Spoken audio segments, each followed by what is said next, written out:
Yeah. What's the deal? What's the deal? It's your boy Lucindo, and we back talking sports. We got part two, making the case for the '86 Celtics. Let's go. Kareem, Moses, Ewing, and the rest of them. At point guard was Dennis Johnson, one of the most underrated players ever. That's a video for another time, though. For the Celtics, DJ fulfilled his role as the best defensive guard of his era.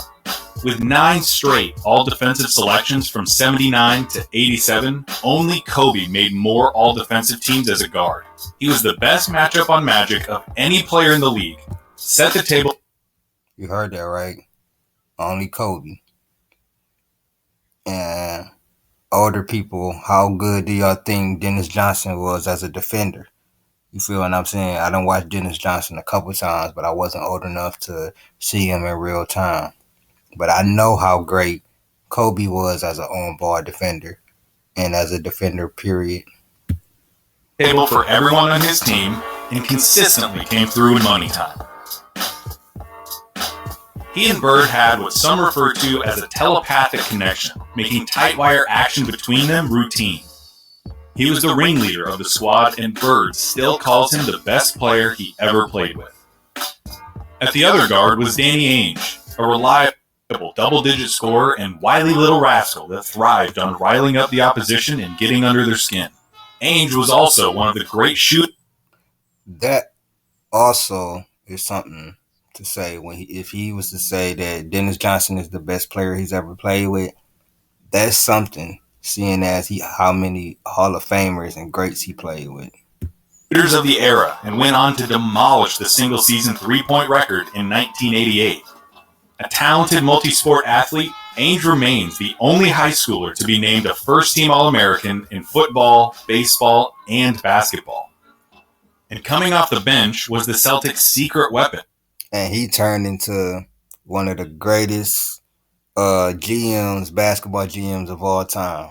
And then you got an MVP coming off the bench, Bill Walton, who took the Portland Trail Blazers in '77 to the championship and then won the MVP. Although I thought I'm gonna have to go back and look at that. I thought 1 second.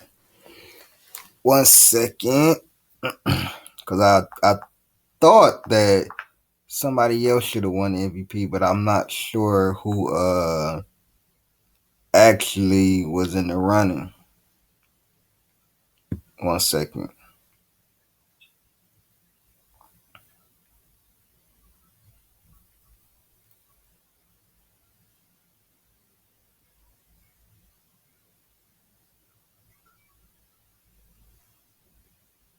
Oh, no.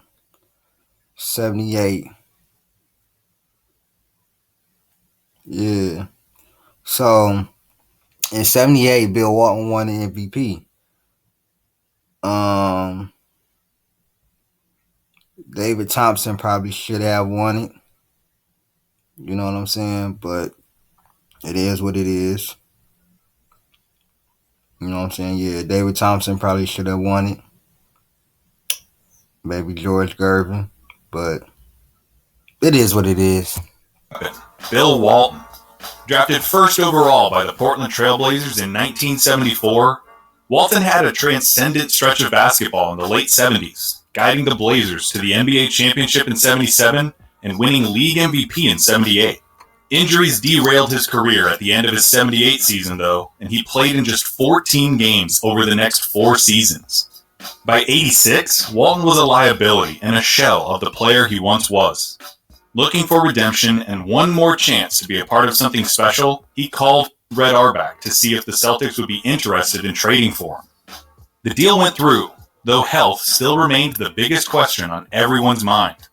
Could his body withstand the grueling championship campaign these Celtics were setting out on? Well, in the 100 games that the Celtics played that season, Walton played in 96 of them. He won the 6th Man of the Year award thanks to his size, smarts,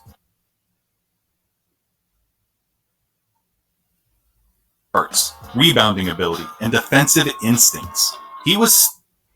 That's amazing. winning MVP, losing your best years to injuries, then having a resurgence and winning six man of the year. Who that sound like right now? That won the MVP was, besides the championship, that won the MVP was a great player, had a transcendent stretch, and then, you know what I'm saying, injuries derailed them, and then they end up coming back, and now they could win, you know what I'm saying, six man of the year. Not even injuries derailed them. They just, you know what I'm saying, wasn't good for a long time. Sound like Westbrook to me. MVP, coming back for a six man of the year. Now, championship, that's out of the window. I don't think the Lakers winning no championship.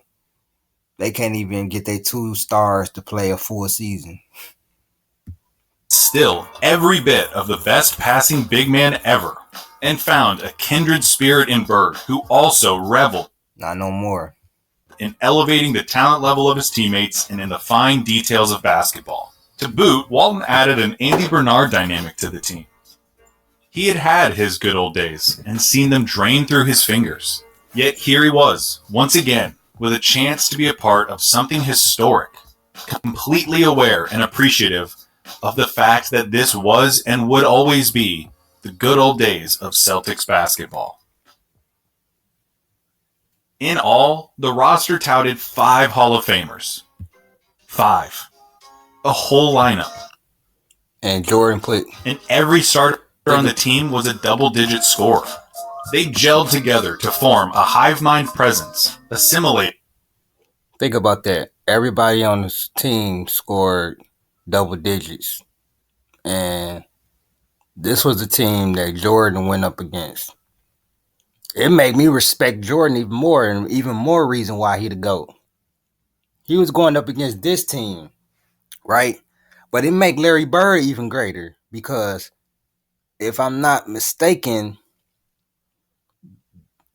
y'all put it in the comment section if I'm wrong, but they all was there like the year before Larry Bird. Even though this was 86, I think Larry Bird came in 80. I don't think everybody was there. Bill Walton probably wasn't on the team or whatever else, but I think they had the majority of these pieces, and they didn't win at least 30 games. And then Larry Bird came in, and what happened? It was one of the biggest turnarounds in NBA history. I think they ended up winning 50 plus games or however many games. And Larry Bird won Rookie of the Year over Magic. Into nothing short of Bird's brainchild.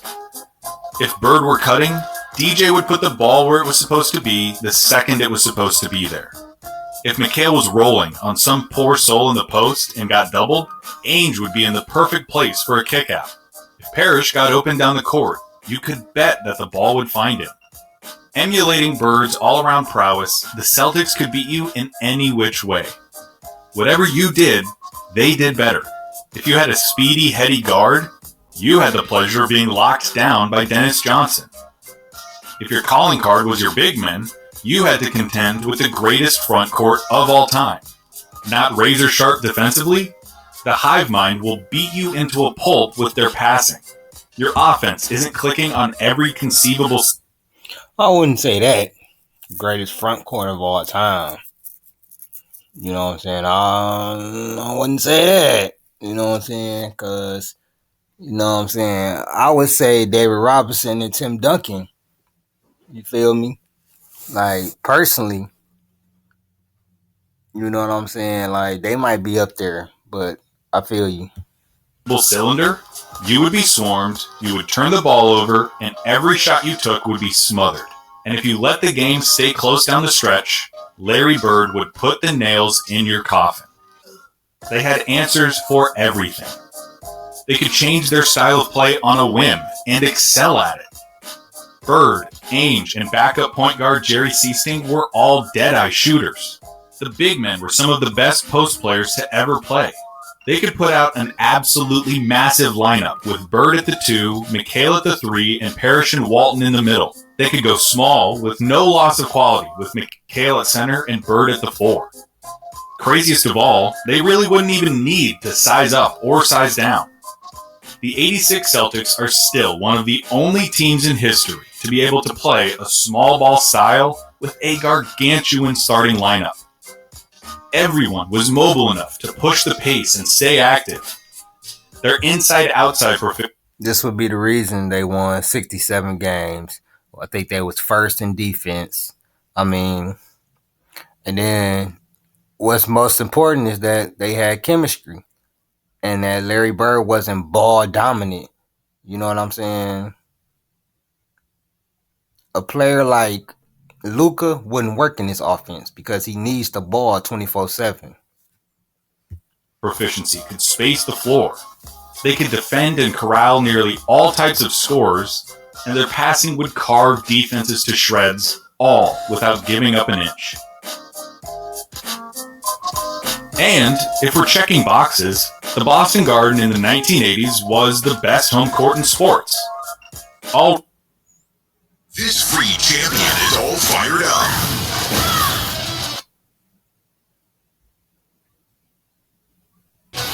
And the enemies just can't handle the heat.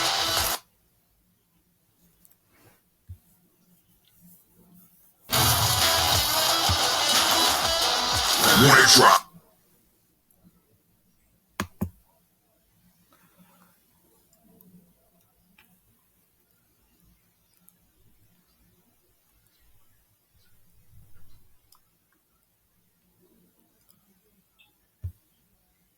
Already some 50 years old, the dingy dungeon halls of the Garden have been host to some of the greatest players and moments in sports history, offering comfort to its allies and peril to its enemies.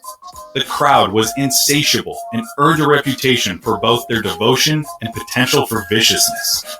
The rafters were littered with championship banners and retired numbers in such quantity that they became superfluous. The Celtics took advantage of this and ran with it, notching a 50-1 home record, including the playoffs. Damn. Were they perfect? No.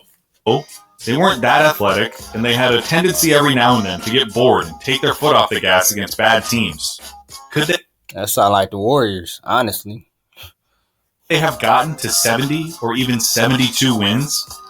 Sure, and you can hold that against them, but tell me, when we're talking about something as grand as the greatest team of all time, how much do those 3 to 5 regular season games really matter? As we established in the beginning of the video, the Celtics lost the '85 finals to the Lakers for the first time in franchise history. The loss stung deep, and members of the team still believe that they let the series get away from them. With a newfound inspiration and the drive to reclaim what they believed was theirs, they tore through the league with one team in mind. The rivalry between the Celtics and the Lakers should need no background. Since the days of Jerry West and Elgin Baylor competing against Bill Russell and Bob Cousy, the two franchises have defined the NBA within and without. Today, the two franchises account for nearly half of all championships in NBA history. And the rivalry was never more intense than in the 80s. As Magic... That's facts, because Bird and Magic saved the NBA. The NBA was on the decline. Then, Chuck Taylor had them do the commercial, and everything like that. So they really saved the NBA, if you really want to look at it like that.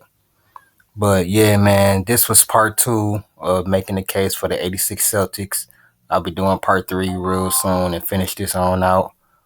Thank you for my boy Aaron for this request. It's a really good video. It's been Who is Hendo with another video, man. I'm out.